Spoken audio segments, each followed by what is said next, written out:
Welcome back to match day vlog number 4. ഇന്ന് നമ്മുടെ നാലാമത്തെ മാച്ചാണ്. കോഴിക്കോട് EMS കോർപ്പറേഷൻ സ്റ്റേഡിയത്തിൽ വെച്ചിട്ടാണ് മാച്ച് നടക്കുന്നത്. അപ്പൊ ഇത്രയും നാളും 3 മാച്ചസ് നടന്നതും 3 ഡിഫറെന്റ് സ്റ്റേഡിയത്തിലായിരുന്നു. EMS കോർപ്പറേഷൻ സ്റ്റേഡിയം നമുക്കറിയാം ലാസ്റ്റ് സീസണിൽ നമ്മുടെ ഹോം സ്റ്റേഡിയം കൂടി ആയിരുന്നു. അപ്പൊ ഇന്ന് ഒരുപാട് ഫാൻസ് എന്തായാലും വരാനുള്ള സാധ്യത ഞാൻ കാണുന്നുണ്ട്. കാരണം കണ്ണൂരിന് കോഴിക്കോടേക്ക് അത്ര വലിയ ദൂരമൊന്നുമില്ല.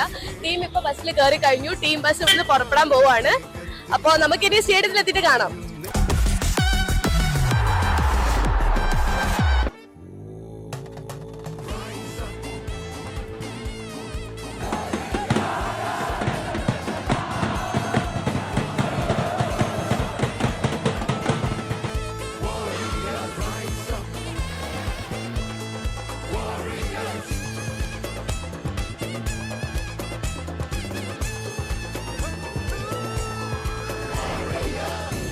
അപ്പൊ നമ്മൾ EMS കോർപ്പറേഷൻ സ്റ്റേഡിയത്തിൽ എത്തിക്കഴിഞ്ഞു. ഇവിടെ ടീം അറൈവൽ നമ്മൾ കണ്ടു. ടീം അറൈവ് ചെയ്തു, ടീമിനെ ചെയർ ചെയ്തു, ടീമിനെ സപ്പോർട്ട് ചെയ്യാൻ വേണ്ടി ഒരുപാട് ഫാൻസ് കണ്ണൂരിൽ എത്തിയിട്ടുണ്ട്. ഇപ്പൊ ഇവിടെ മീഡിയ വണ്ണിന്റെ ഒരു ചെറിയ ഗെയിം നടക്കുകയാണ്. കണ്ണൂർ വാരിയേഴ്സിന്റെ മാച്ച് കാണാൻ വേണ്ടി ഇവിടെ റെഡ് മറൈനേഴ്സ് ഉണ്ട്. അത് മാത്രമല്ല കണ്ണൂരിൽ നിന്ന് ഒരുപാട് ഫാൻസ് വന്നിട്ടുണ്ട്.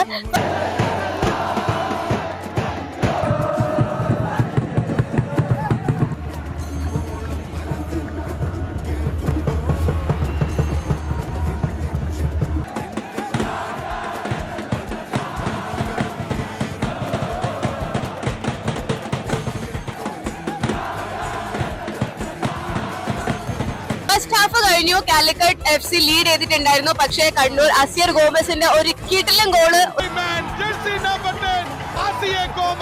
ഒരു 4 പേര് നടത്തിയ മുന്നേറ്റമാണ്.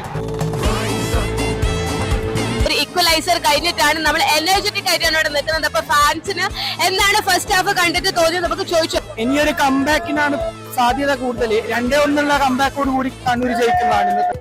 ആക്ച്വലി കളി വെച്ച് നോക്കുകയാണെങ്കിൽ കാലിക്കറ്റ് തന്നെയാണ് കുറച്ചുകൂടെ ബെറ്റർ ആയിട്ട് കളിച്ചത്. ബട്ട് സ്റ്റിൽ നമ്മൾ നല്ലൊരു എഫേർട്ട് കാണിച്ചു, നല്ല രീതിയിൽ കളിച്ചിട്ടുണ്ട്. And even our Asil Thomas നല്ലൊരു ഗോൾ അടിച്ചു.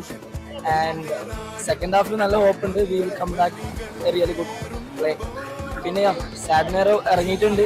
സെക്കൻഡ് ഹാഫിൽ maybe will play more better എന്ന് പ്രതീക്ഷിക്കുന്നു. നമുക്കൊരു കോൺഫിഡൻസ് ഉണ്ട് തിരിച്ചു വരുന്നാണ് എല്ലാരും പറയുന്നത്. അപ്പൊ ഫസ്റ്റ് ഹാഫ് കഴിഞ്ഞു, സെക്കൻഡ് ഹാഫ് ആയിട്ട് നമുക്ക് നോക്കാം.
കണ്ണൂർ വാരിയേഴ്സിന്റെ നാലാമത്തെ മാച്ച് EMS കോർപ്പറേഷൻ സ്റ്റേഡിയത്തിൽ വെച്ച് നടന്നപ്പോൾ 1-1 ഡ്രോ ആണ് ഫൈനൽ റിസൾട്ട്. നമ്മള് ഇതുവരെ തോറ്റിട്ടില്ല, പക്ഷെ ഒരു ചെറിയൊരു പാറ്റേൺ അതിൽ കാണാനുണ്ട്. വിൻ ഡ്രോ എന്നുള്ള രീതിയിലാണ് പോയിക്കൊണ്ടിരിക്കുന്നത്.